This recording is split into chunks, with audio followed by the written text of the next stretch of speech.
तो नमस्कार प्यारे बच्चों, जैसा कि आपको पता है सीटेट का एग्ज़ाम बिल्कुल करीब है। तो सीटेट के एग्ज़ाम में एक क्वेश्चन हमेशा पेपर से पूछा जाता है और वो क्वेश्चन है एनसीएफ से।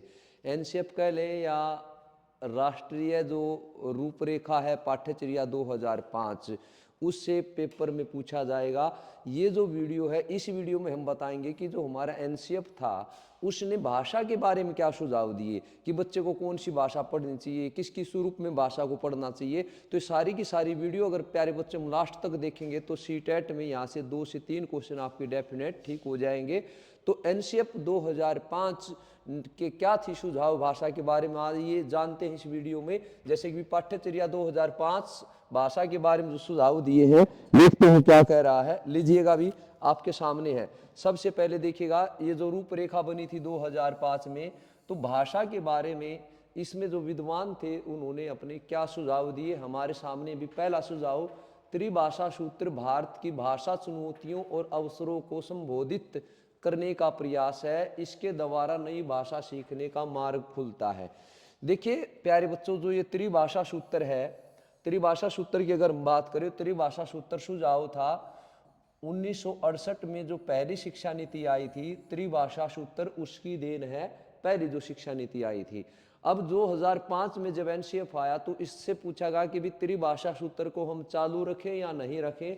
तो इन्होंने बताया कि भी त्रिभाषा सूत्र भारत की भाषा चुनौतियों और अवसरों को संबोधित करती है कि भारत में भाषा सीखने में जो चुनौती आती हैं और भाषा सीखने के जो नए नए अवसर प्रदान होते हैं बच्चे को, उन अवसरों को संबोधित करती है, उनको मौके देती है, चुनौतियों को निपटने का मौका देती है और नई भाषा सीखने का अवसर या मौका प्रदान करती है, करने का प्रयास है भाई। इसके द्वारा नई भाषा सीखने का मार्ग खुलता है। क्योंकि अगर हम बच्चे को एक भाषा में पढ़ाएंगे या 2 भाषा में पढ़ाएंगे तो नई भाषा नहीं सीख पाएगा। और अब ये कह रहा है कि भाई अगर हम त्रिभाषा का प्रयोग करेंगे तो बच्चे को एक अलग नई भाषा सीखने का भी अवसर प्रदान होगा। जैसे आजकल देख रहे हैं, इसके बाद एनईपी आया और एनईपी में कहा कि बच्चा कितनी भाषाएं सीख सकता है। अब तो फॉरेन जो लैंग्वेजेज हैं उनको भी जोड़ दिया गया है। तो देखिए, इसे कार्य व भाव दोनों रूप से अपनाने की आवश्यकता है। ये नहीं कि भी फॉर्मेलिटी के लिए। ये सुझाव दिया गया कि जो त्रिभाषा सूत्र है इससे इस पर कार्य भी करना है और दिल से अपनाना है, यूनी फॉर्मेलिटी के लिए। जैसे बच्चों के दिमाग में एक चीज़ होती है कि भी संस्कृत 8वीं क्लास तक पढ़नी, उसके बाद मैं नहीं पढ़ूंगा। तो ये नहीं कि ये बस 8वीं क्लास तक का कार्य है। भाव मतलब इसको दिल से भी अपनाएं और अपना कार्य भी समझे, तब जाके इसमें महत्व इसका पता चलेगा, तब इसके फायदे का पता चलेगा। अगर हम खाली इसको कि भी 3 साल पढ़ना उसके बाद हम और कुछ पढ़ेंगे, ऐसे करने से बात नहीं बनेगी। अगला जो पॉइंट है वो क्या कह रहा, क्या सुझाव दिया था भाई एनसीएफ 2005 ने, भाषा शिक्षण बहुभाषी होना चाहिए। देखिएगा, इसके बाद से सीटेट आया, 2011 का पहला एडिशन था, उसके बाद ही सीटेट लगातार बहुभाषी कक्षा पे कि भाषा जो शिक्षण है वो बहुभाषी होना चाहिए। केवल कई भाषाओं के शिक्षण में ही नहीं, भाई कई भाषाओं को शिक्षण ही नहीं कराना। देखिए, पहली बात तो ये कह रहा है कि भाषा जो शिक्षण है वो बहुभाषी होना चाहिए। क्योंकि इसलिए नहीं कि बच्चों को कई भाषाएं आनी चाहिए या उनकी भाषाओं का सम्मान करना चाहिए, बल्कि नई रणनीति बनाने में भी बहुत बहुभाषी कक्षा एक संसाधन का कार्य करती है। अगर मान लो फ्यूचर के लिए टीचिंग से संबंधित कोई रणनीति बनाते हैं, कोई योजना बनाते हैं, तो बहुभाषी कक्षा उसमें मदद करती है। देखिएगा, अगर बहुभाषी कक्षा को स्थान दिया जाएगा, सपोज करो कोई बच्चा केरला साइड का है, तमिलनाडु का है, कर्नाटक का या फिर आसाम का है, वो कोई ऐसा आइडिया जरूर दे देगा अपनी भाषा में। अगर हम उसकी भाषा को सम्मान देंगे, स्थान देंगे, अवसर देंगे उसको, तो अलग अलग आइडिया दे देगा। क्योंकि जो दिमाग है, एक तो एक दिमाग काम करे, एक अनेक दिमाग काम करे, तो जो अनेक दिमाग है उस दिमाग में कुछ ना कुछ नई उपज, नई क्रिया चलती रहती है। अगर हम क्या करेंगे, बहुभाषी कक्षा को अपनाएंगे तो आगे चलकर नई रणनीति। देखिएगा, जैसे कलाम जी साउथ से थे, एपीजे अब्दुल कलाम, तो अलग तरह का दिमाग था, फिर भी उन्होंने खुद कहा कि भाई इंग्लिश का जो हवा बना रखा है उसकी कोई ज़रूरत नहीं है, बच्चे को अपनी भाषा में तरक्की करने दीजिएगा, सीखने दीजिए। तो प्यारे बच्चों, बहुभाषी कक्षा केवल भाषा शिक्षण के लिए ही नहीं, बाकी फ्यूचर की रणनीति बनाने के लिए भी बहुत बड़ा उपयोग का साधन है या संसाधन का काम करेगी। अगला पॉइंट क्या कह रहा है, बच्चों की घरेलू भाषा शिक्षा का माध्यम होनी चाहिए। भी देखिएगा, एनसीएफ 2005 ने कहा कि भी मुद्दा उठा कि भी जो बच्चे का आजकल इंग्लिश मीडियम का 2005 या 1990 के बाद ज़्यादा जागरूक हुआ है अपना देश, तो कि भी इन इंग्लिश मीडियम पढ़ा होना चाहिए, इंग्लिश का हुआ, तो वहाँ इस बात को एनसीएफ 2005 ने बिल्कुल क्लियर बोल दिया कि बच्चे की जो भाषा हो अर्थात उनकी जो शिक्षण की भाषा है वो उसकी मातृभाषा अर्थात उसकी घरेलू भाषा या मातृभाषा में ही पढ़ाई जाए, अर्थात मातृभाषा का भी शिक्षण हो और मातृभाषा में भी शिक्षण हो। इस चीज़ को अगर हम ध्यान में रखेंगे तो भाई ये बच्चे के लिए उपयोगी सिद्ध होगा। तो देखिएगा 2005 की जो रूपरेखा है उसने भाषा के बारे में ये पॉइंट रखे हैं। अगला पॉइंट, बहुभाषी कक्षा में हमें प्रत्येक घरेलू भाषा को सम्मान देना चाहिए। अगर बात करें हम बहुभाषी कक्षा की तो यहीं से देखिएगा क्वेश्चन बनते हैं और डायरेक्ट क्वेश्चन आते हैं।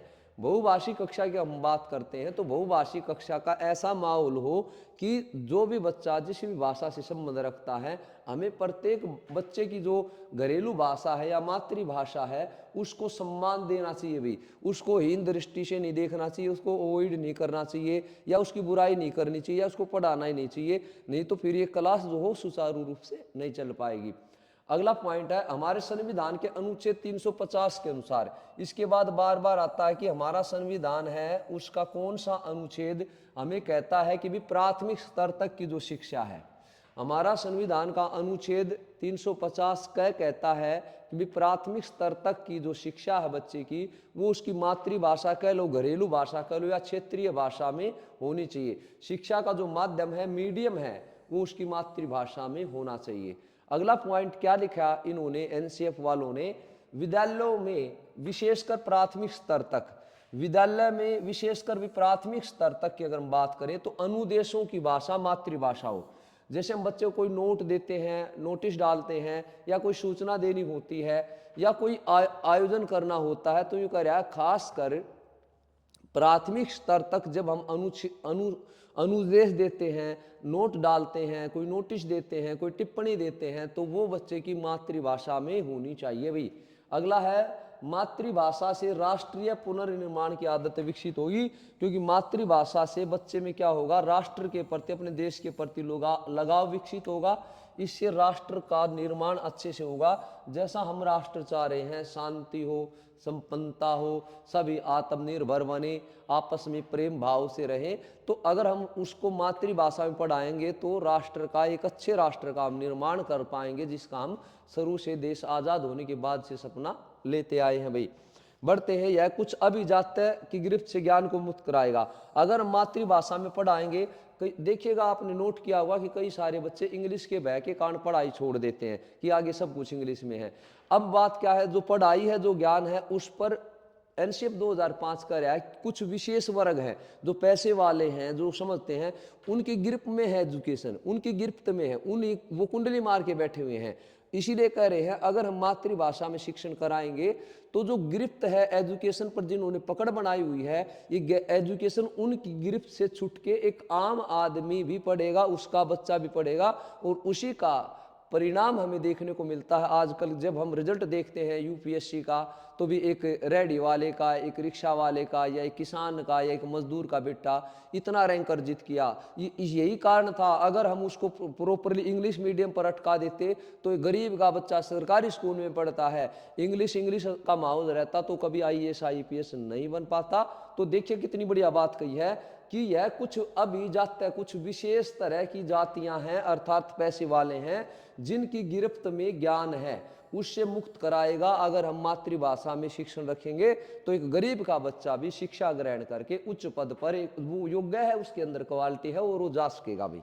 आगे बढ़ते हैं, इससे परस्पर सहयोग की भावना विकसित होगी, क्योंकि देखिएगा जितना इंसान पढ़ता जाता है, आगे बढ़ता जाता है और वो समझदार हो ज्यादा होता है।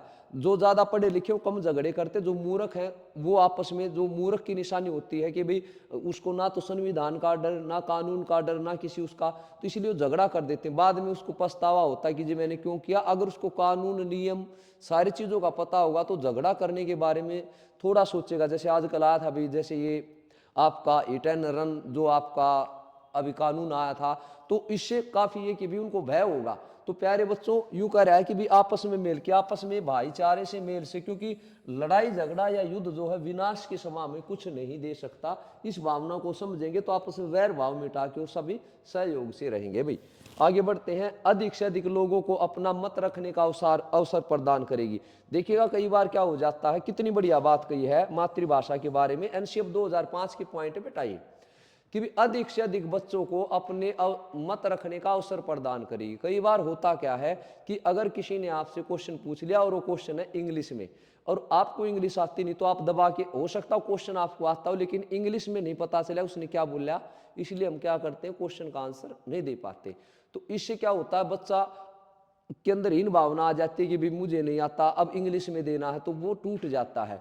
अगर उसकी मातृभाषा में उससे पूछा जाता है तो बड़ी सहजता से, बड़ी आराम से उस बात को कह सकता है। इसलिए कह रहा है अगर मातृभाषा में शिक्षण कराएंगे तो अधिक से अधिक लोगों को अपना मत, कि वो उसके किसी पॉइंट के बारे में क्या विचार है, वो क्या रखता, तो उसको अपना मत कहने का अवसर प्रदान होगा। तो भाई इसके ये बेनिफिट है। एनसीएफ 2005 के पॉइंट और आगे भी हैं। इसमें देखिएगा अगला कड़ी जुड़ जाती है भाई बहुभाषिकता।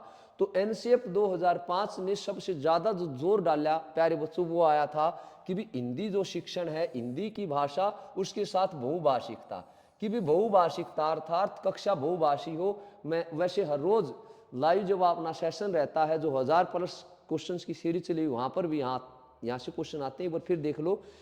ऐसी कक्षा है बहुभाषी कक्षा, ऐसा कक्षा कक्ष जिसमें एक से अधिक भाषाओं या मातृभाषाओं को जानने वाले बच्चे जब एक साथ एक कक्षा में एक साथ बैठकर शिक्षा ग्रहण करते हैं। अर्थात एक ऐसी कक्षा जिसमें एक से अधिक मातृभूमि है जो उनकी, वैसे ही मातृभाषा है, उससे संबंध रखने वाले बच्चे जब एक साथ बैठ के शिक्षा ग्रहण करते हैं तो प्यारे बच्चों को कक्षा बहुभाषी कक्षा कहलाती है। अब इस बहुभाषी कक्षा में होता क्या है इसका देखिएगा।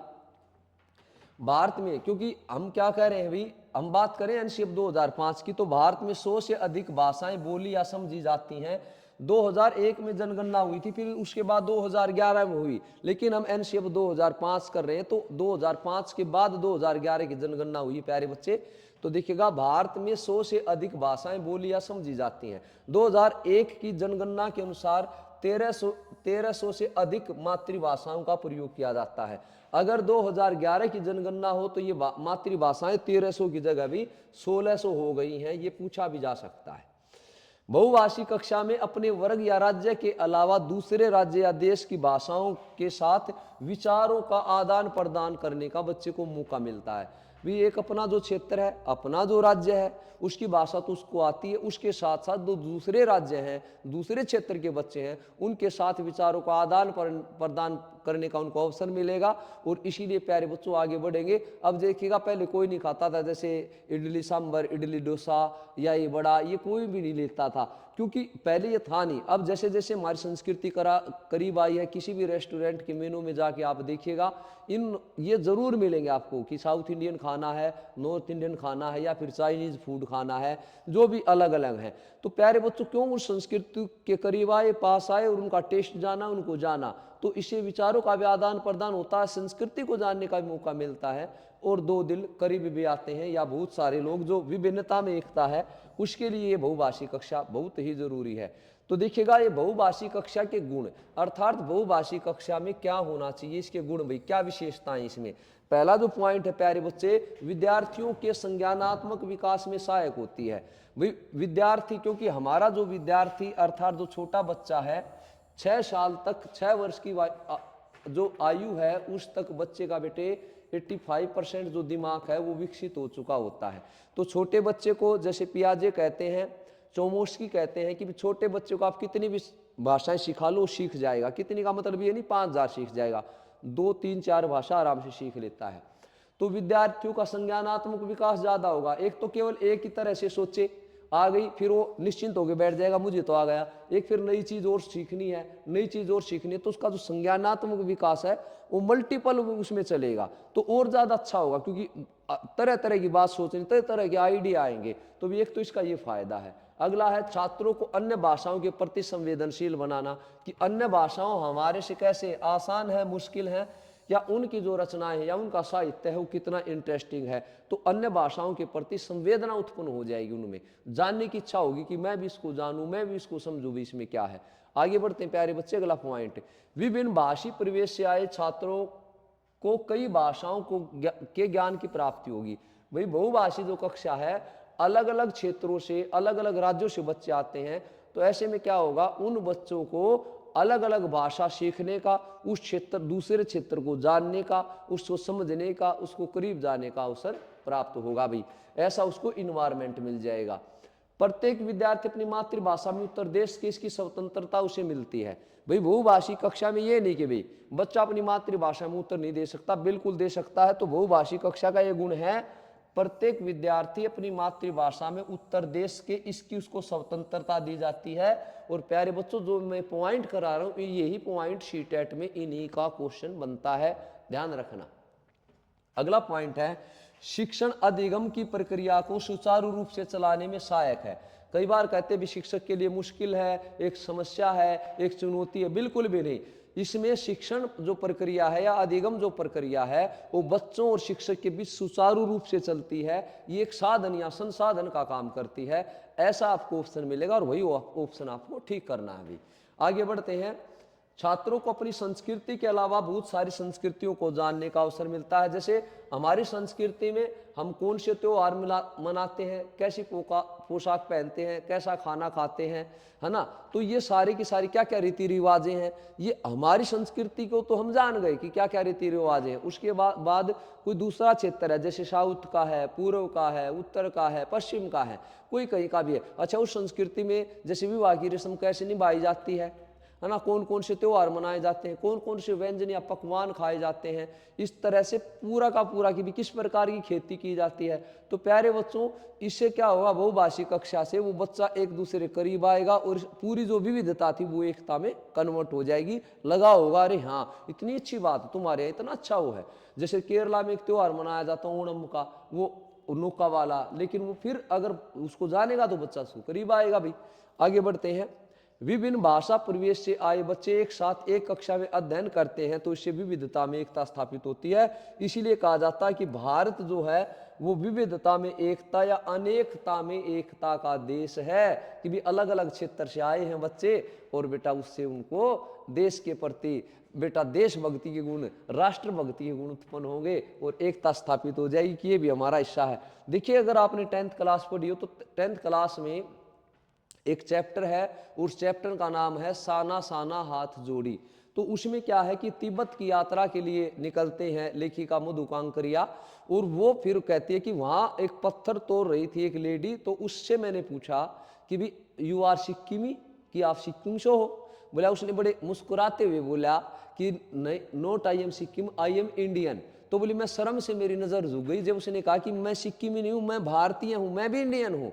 तो इस चीज़ों का अगर हम उसको अदर भाषा अदर संस्कृति जानेंगे तो फक्र होगा, अच्छा हमारा भारत यहाँ तक है, हमारा भारत ऐसा सुंदर है। जैसे अभी मोदी जी ने लक्षद्वीप के बारे में बताया है, मालदीव वालों को थोड़ी मिर्ची लगी कि हमारा लक्षद्वीप इतना सुंदर बनाएंगे हम। तो ये दिखा दिया कि यहाँ आइए आप घूमने, पर्यटन स्थल बनाइए इसका, ये ही हमारे देश का हिस्सा है। तो सारा देश एक साथ है, मोदी जी के साथ है, चाहे कोई भी हो, और ऐसा होना भी चाहिए, जुड़ाव। नहीं तो लक्षद्वीप पता नहीं हमें अब चर्चा में ला दिया पर्यटन स्थल, अगले साल से देख लेना वहाँ टूरिस्ट सबसे ज़्यादा वहीं जाएंगे क्योंकि ये चलन है अपने देश का। आगे बढ़ते हैं भाई, विद्यार्थियों को मातृभाषा की अवहेलना के बिना मानक भाषा सीखने का अवसर प्राप्त होता है। परस्पर बातचीत कक्षा में अनुशासन स्थापित करती है।